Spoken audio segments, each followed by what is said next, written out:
Alright, SmackDown starts off with LA Knight. He was cutting a promo against Seth Rollins. He gets interrupted by Paul Heyman. They exchange a few words back to back. Then you get Solo Sikoa. He comes out. And basically, he ends up talking to Paul Heyman, ends up mentioning how Paul Heyman left, ends up saying that since he has left, things have changed, and that he's going to give him the option to leave, or him and his faction is going to put him through a table like they did the last time. He leaves. Then he offers the same deal to LA Knight. LA Knight, of course, refused. They end up surrounding the ring, but then you get Jimmy Uso comes out and helps LA Knight take them all out. And that's the end of the segment there, which eventually leads to a tag match between LA Knight, Jimmy Uso, Jason Mateo, and Solo Sikoa. Just gonna go ahead and skip straight to that because it was the main event of the show, but I'm just gonna go ahead and talk about it now because there's really nothing to really talk about the match because I feel like it was a very predictable outcome.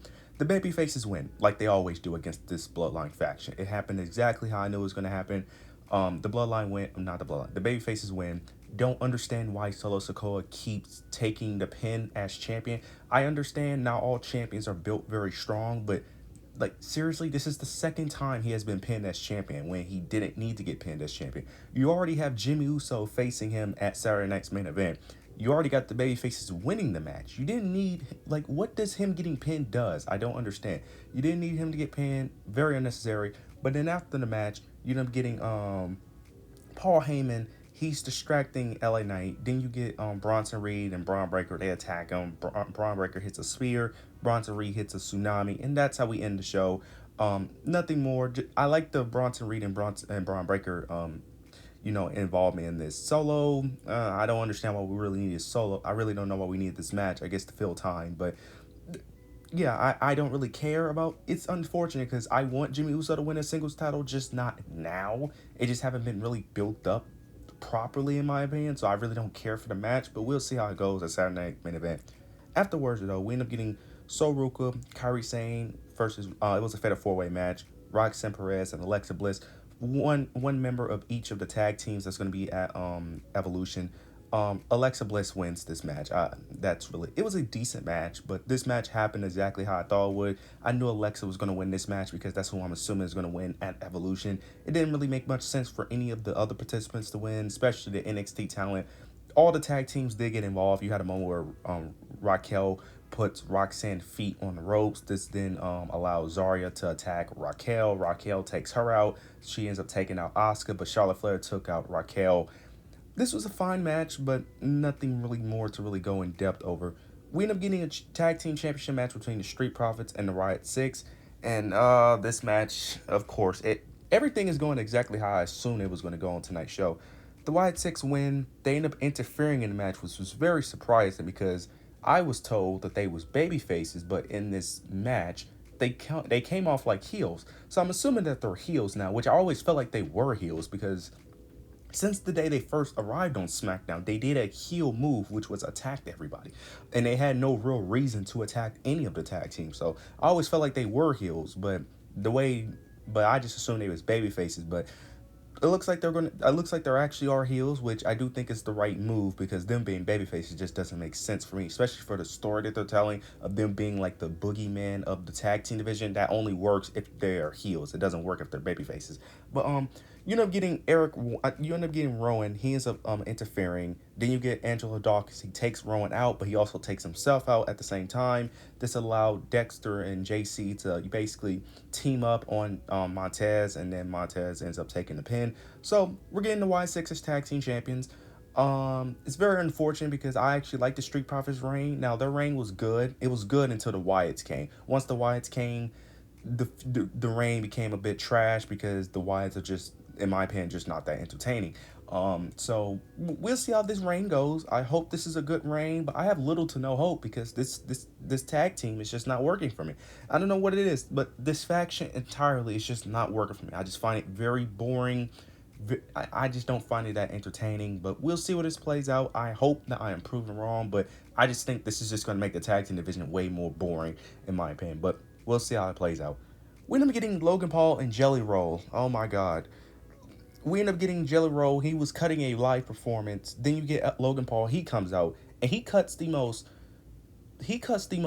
babyface protector of the company like typical babyface, I'm protecting the company type promo I have ever heard, which I actually enjoy because it makes him come off more as a heel. He was basically ends up saying that, like, this isn't a place for outsiders. This isn't a place for celebrities, that we built this company. Like, he's giving the most typical, like, protector of the company type promo that a typical babyface would give.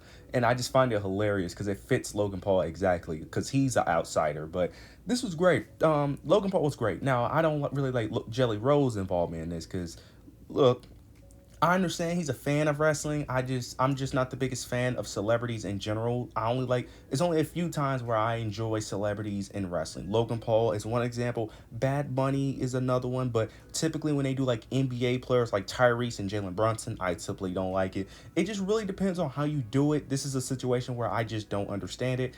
You end up getting Randy Orton coming out of nowhere, who is defending Jelly Roll for whatever reason. Don't know why. Apparently they're like best friends. He's defending Jelly Roll. He was like very frustrated in this promo segment. Then you get Drew McIntyre. He claymores him, and that's really the end of the segment. Towards the end, it was Logan Paul was destroying all the band equipment that was there. But so this is really just to build up Saturday night's main event between Randy and Drew.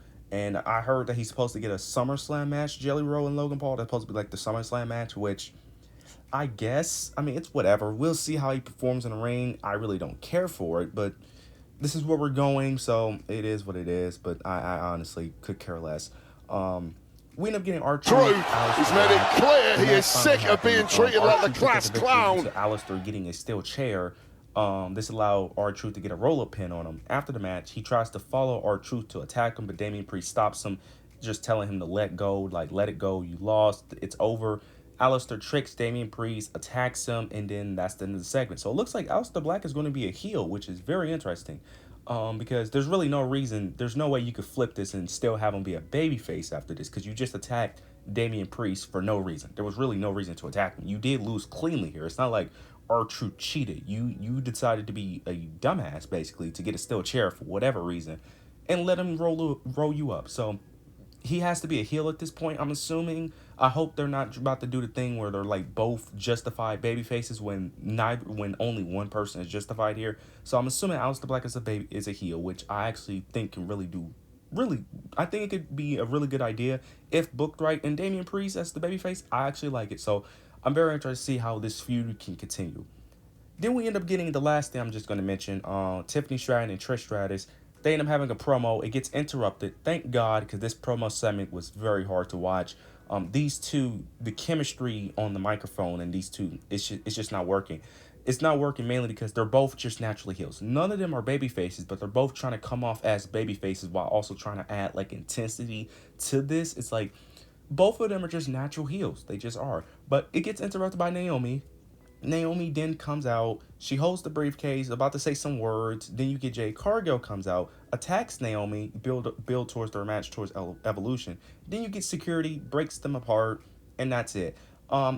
That's everything of substance that happened on this show. It was a very mediocre show, if I'm being honest. Very mid show, but to be fair, it was a go-home show. Go-home shows are typically very mid, to be honest. So those are my overall thoughts and opinions. You guys let me know what your thoughts and opinions down below. Make sure to like, comment, subscribe. But yeah, that's it.